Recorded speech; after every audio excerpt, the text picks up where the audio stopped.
Hey, what's up YouTube? Been thinking a lot lately and wondering how practical the truck bed outlet is in the Tacoma, and wondering if it's good for work, for tailgating, or for camping. So today's video, I got an assortment of stuff here and we're going to test it out. So stay tuned.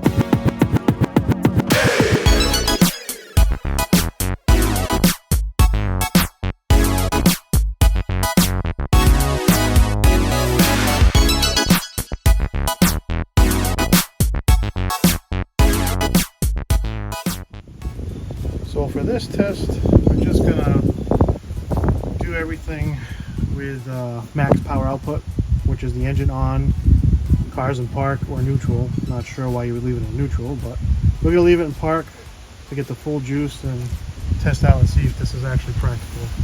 So in order to turn on your power outlet, there is a switch inside the cab that you have to toggle first. It's located to the left of the steering wheel. It's this guy right here. So with your truck on, all you have to do is engage this button here. And as you can see with both lights on, you got full power. You can press it again to turn it off. And as long as the car is in park or neutral, you'll have full power. But as soon as you shift out of park into drive, you're only going to have 100 watts. So we're going to see if we can power this rotary tool.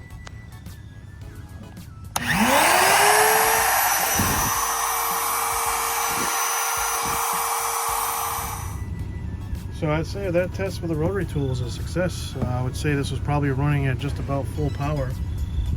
It could probably be very practical using it if you needed it. So next on the list is just a standard old battery charger for drills, saws, whatever system you use. And it is powered on there. Let's see what happens when we plug it in. And it looks like she's charging. So this would be great if you're driving around and you have power tools or whatever. You can drive around. Now granted, you'd only have 100 watts of power if you're driving around, but if you need a source of power and you're somewhere remote, this is not a bad option. All right, so next we have a Keurig coffee machine, and let's see how she works.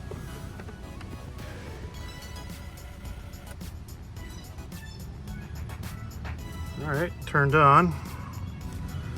Whether it can get hot enough, we'll see.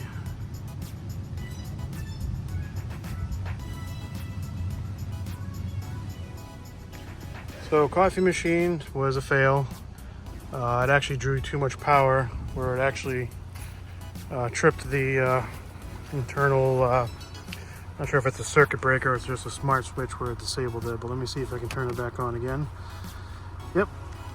So coffee machine just drew too much power. Okay, the next thing we'll try will be a griddle. Let's see how this does. I think it's on. I don't think this guy has an indication light, but we'll see how warm this gets. So the griddle was a fail as well. That also tripped out the outlet. So I still have the griddle connected. Just wanted to demonstrate what a high power source will do. When you turn the button on, it's going to draw a lot of power and the engine's going to have to speed up. Now I'm not touching the throttle, it's just doing it on its own.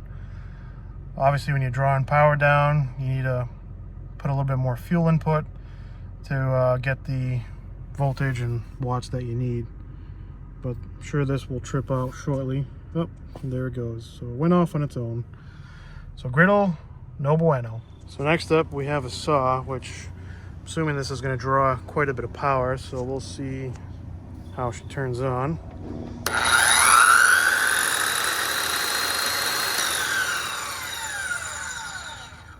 Not very good. Definitely not getting full power out of that, and once you put this through wood, that thing's going to start to bog down, so no good. Okay, next we have a small Pancake air compressor, cheap Harbor Freight one. we'll test it out and see how she works.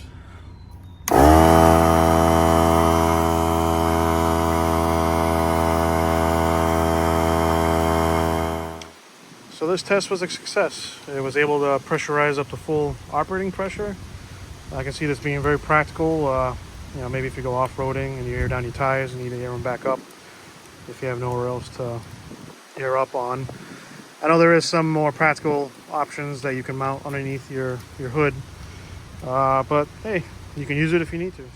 Okay, next is a TV, and let's see if we can do some tailgating. Plugged it in, power it up, see if it turns on. Yep, turned on. Now say you have a small smart TV or something with you, this would work. This TV is not a smart TV, but at least it powered up. You can maybe connect your TV to your cell phone. I know there's some plans that offer wireless sharing and whatnot, but you can probably tailgate with this. Sweet.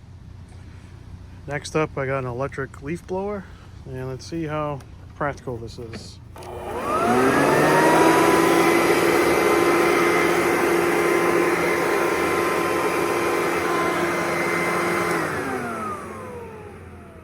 Pretty useless. Definitely not using your Tacoma to blow some leaves around. Okay, I just got a small fin here. Not sure exactly what scenario you would run your truck and have a small fan, and if you're really hot you can probably just hop inside your truck and run the AC, but this should work. It's just a small fan. Whoop-de-doo. I'm not sure what you would use this for. Alright, now we're going to see if we can blow up this air mattress. Now this is a small motor, so I suspect this should have no issue doing this, but we'll check it out. Let's see.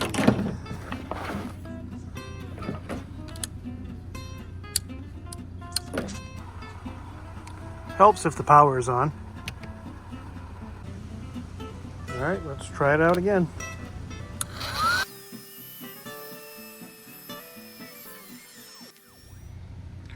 Alright, so the Tacoma had no issues blowing up this air mattress. Obviously this air mattress is a little big for this truck, but it can do it. So that's a plus. So to summarize, if this outlet is useful or a gimmick, I would say it's a little bit of both, but probably more useful. I'm glad I have it in my truck, but it's not an option that I would necessarily spend thousands of dollars more to specifically get it. I got this TRD Sport model not because of the outlet, but because of other things I liked on it, so it's kind of nice it came with it.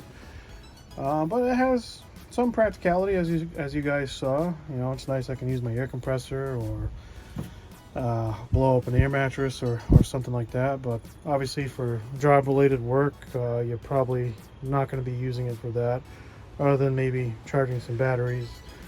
I think Ford does a better job with their onboard power system. Can definitely do a lot more with that, but in the Tacoma it's a little bit more niche for certain items, but so glad I have it. So hopefully you guys enjoyed the video. Don't forget to subscribe and like, and I'll see you guys in the next video.